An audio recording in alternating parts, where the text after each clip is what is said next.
Assalamualaikum warahmatullahi wabarakatuh. Waalaikumsalam warahmatullahi wabarakatuh.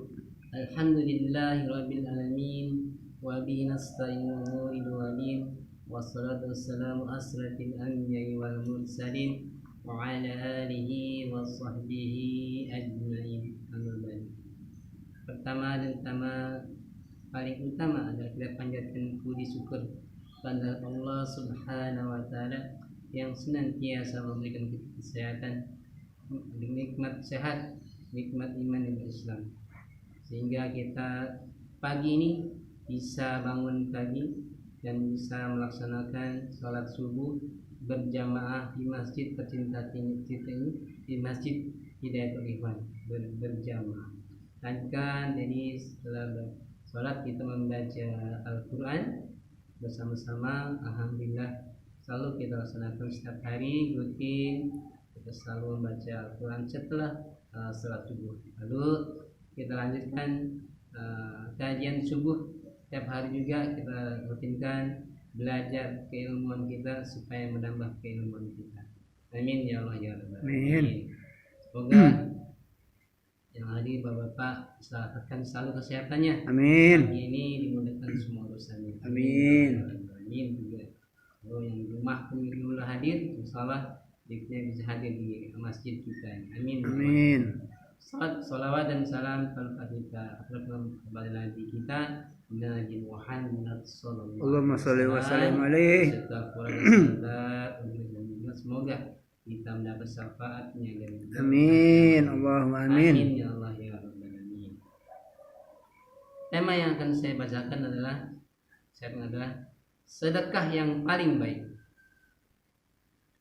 Kita tentunya sudah mengetahui bahwa amal sedekah memiliki banyak keutamaan. Karena memiliki keutamaan dan pahala yang besar, maka tantangannya juga besar.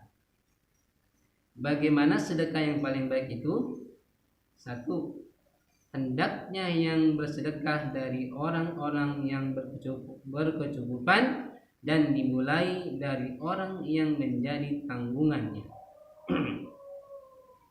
Abu Hurairah radhiyallahu anhu berkata, "Khairus shadaqati ma kana an jahri ginan wa bada' liman ta'ud."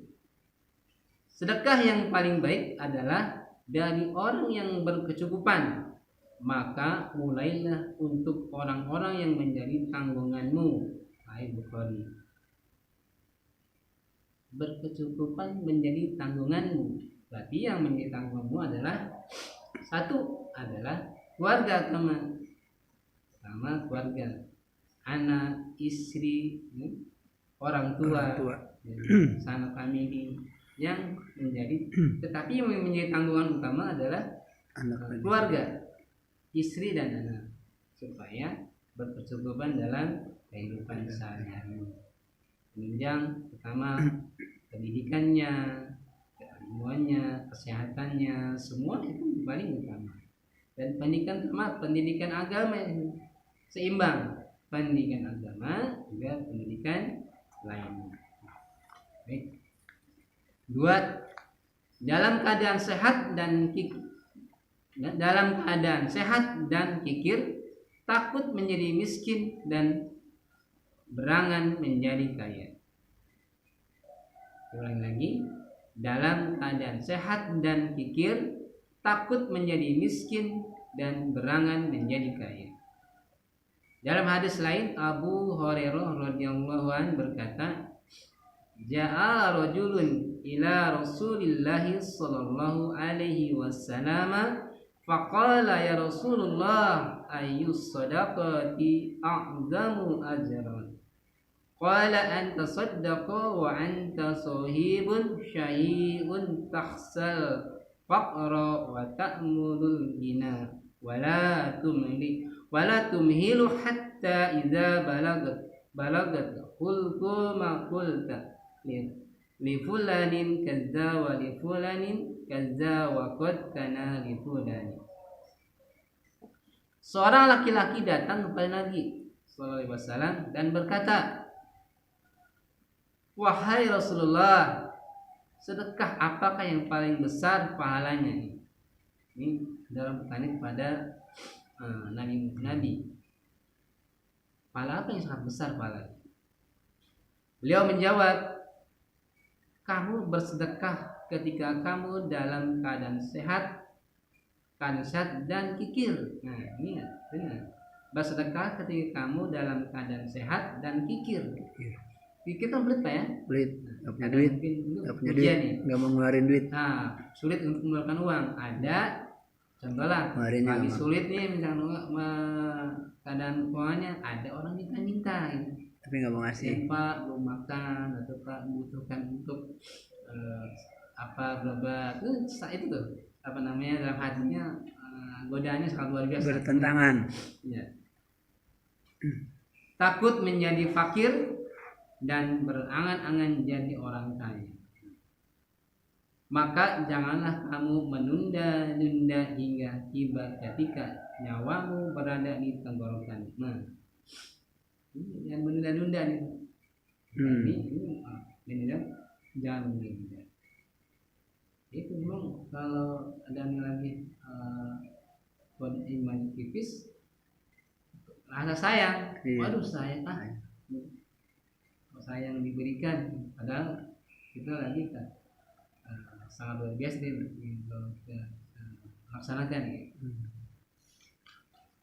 Lalu kamu berkata, si fulan begini punya ini dan si fulan begini, padahal harta itu milik si fulan. Jadi bicara, kamu punya ini punya itu gitu. 3. Menyedekahkan kepada orang miskin dalam keluarga. Menyedekahkan kepada orang miskin dalam keluarga.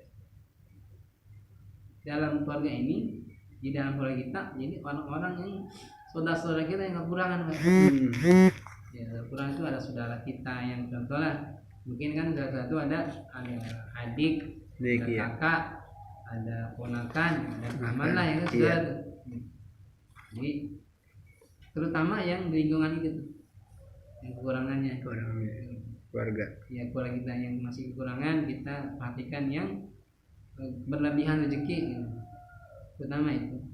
Setelah itu sudah gitu tercukupin.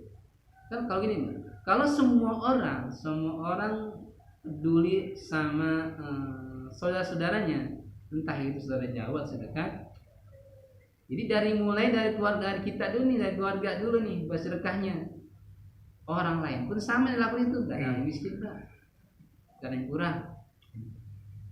Ya, makanya para dai dan balik itu ya selalu memberikan tausiah dan saran atau dakwahnya itu, ayo bantu saudaranya supaya tidak tergoda dan tidak ada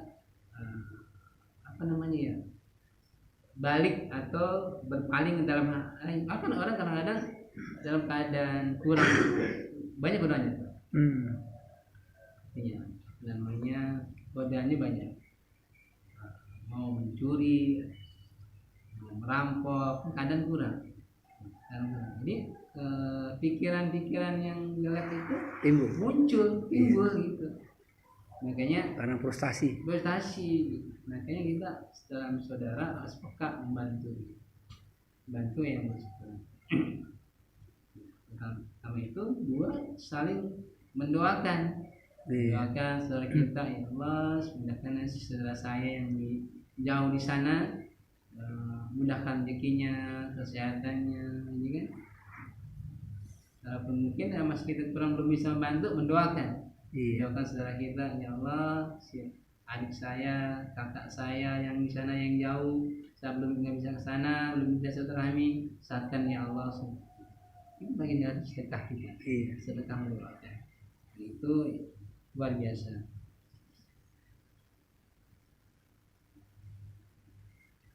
Ini ketiga, menyedekahkan kepada orang miskin dalam keluarga.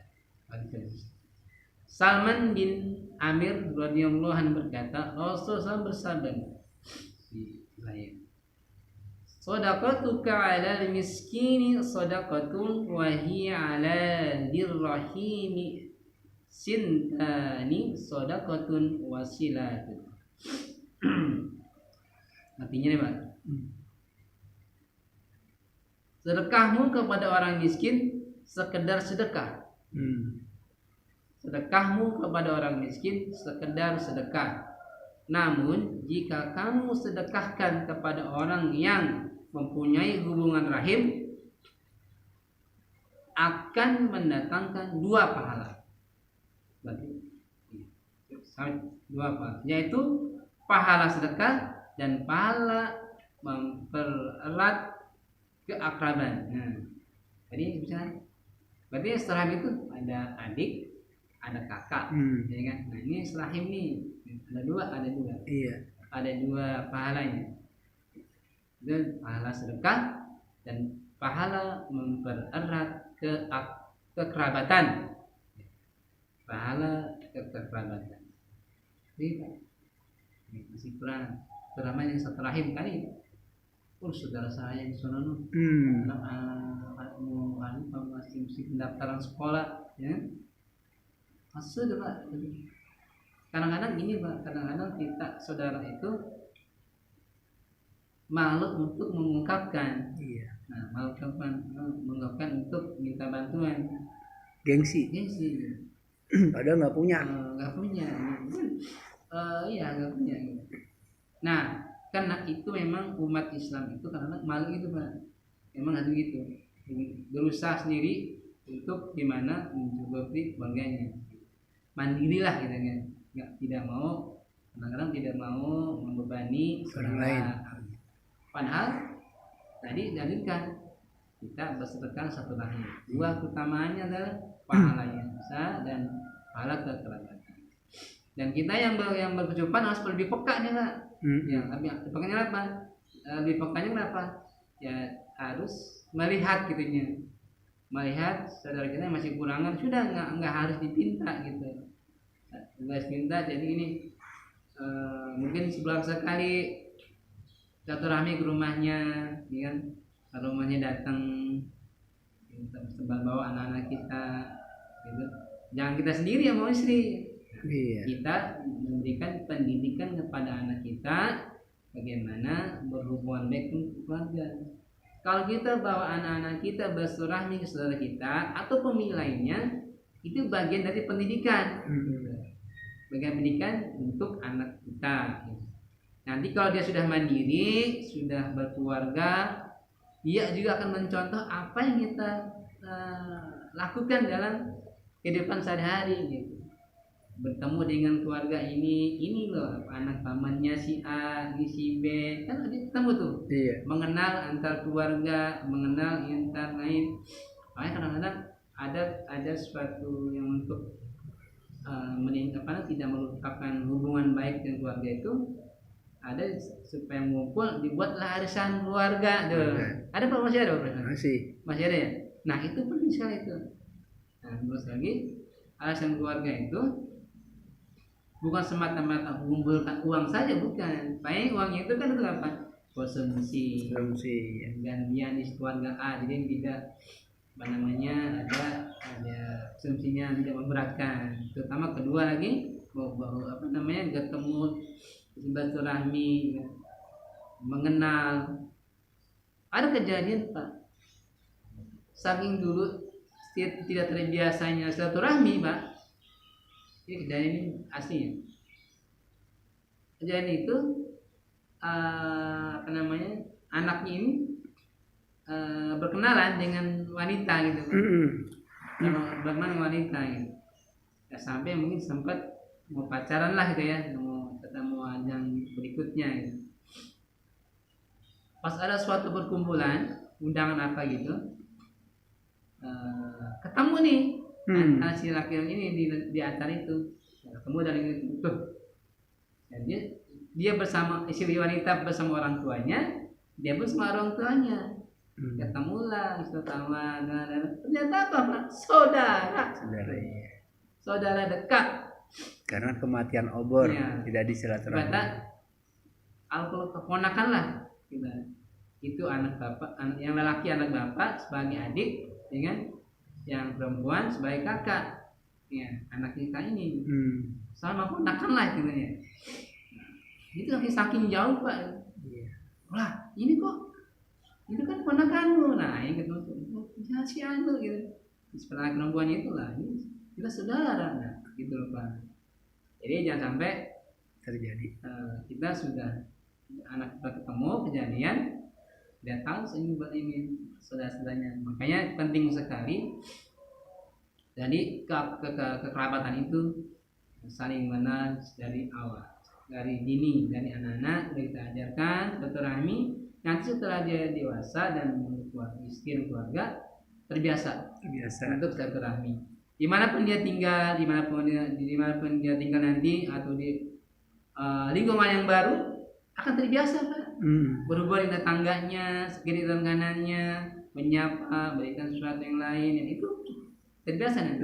Ya. Tapi kalau orang yang tidak diajarkan dari sejak kecil Pak, tinggal di tempat yang lingkungan baru pun, ya udah pulang kerja, masuk rumah, keluar rumah, kantor dengan itu tapi aktivitas tidak mengenal tetangga.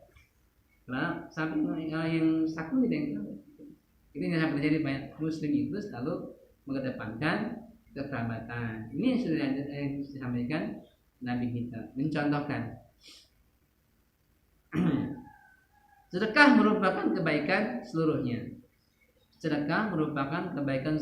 Dan sedekah yang paling baik itu dikeluarkan oleh orang dalam keadaan kecukupan dan sehat. Nah, ini main. Dan sedekah yang paling baik itu dikeluarkan oleh orang dalam keadaan berkecukupan dan sehat. Bukan ketika ambang sakaratul maut. Sedekah yang diberikan kepada kerabat yang miskin lebih baik dibanding diberikan kepada orang lain. Karena sedekah pada kerabat mendapatkan dua pahala sekaligus, yaitu pahala sedekah dan pahala mempererat kekerabatan. Adapun hikmah dari urutan di atas, hadis di atas, 1.